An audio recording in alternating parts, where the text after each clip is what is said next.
والوالدات يرضعن أولادهن حولين كاملين لمن أراد أن يتم الرضاعة، وعلى المولود له رزقهن وكسوتهن بالمعروف، لا تكلف نفس إلا وسعها، لا تضار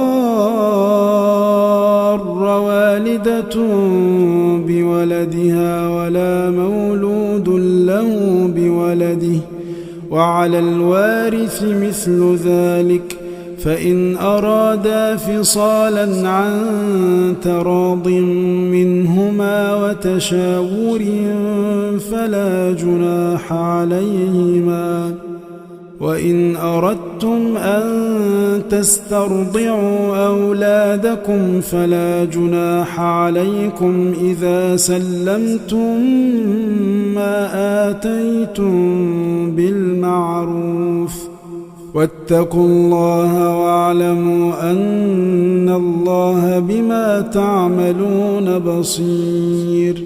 والذين يتوفون منكم ويذرون أزواجا يتربصن بأنفسهن 4 أشهر وعشرا، فإذا بلغن أجلهن فلا جناح عليكم فيما فعلن في أنفسهن بالمعروف، والله بما تعملون خبير.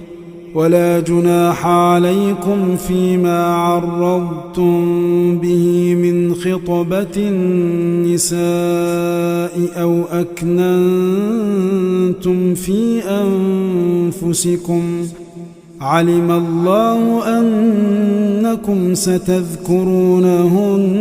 ولكن لا تواعدوهن سرا إلا أن تقولوا قولا معروفا، ولا تعزموا عقدة النكاح حتى يبلغ الكتاب أجله، واعلموا أن الله يعلم ما في أنفسكم فاحذروه، واعلموا أن الله غفور حليم.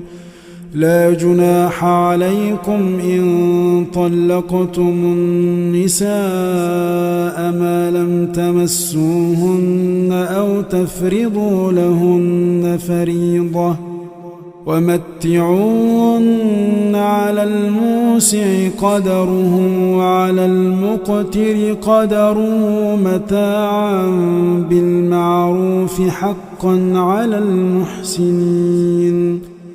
وإن طلقتموهن من قبل أن تمسوهن وقد فرضتم لهن فريضة فنصف ما فرضتم إلا أن يعفون أو يعفو الذي بيده عقدة النكاح، وأن تعفوا أقرب للتقوى، ولا تنسوا الفضل بينكم، إن الله بما تعملون بصير. حافظوا على الصلوات والصلاة الوسطى وقوموا لله قانتين، فإن خفتم فرجالا أو ركبانا، فإذا أمنتم فاذكروا الله كما علمكم ما لم تكونوا تعلمون.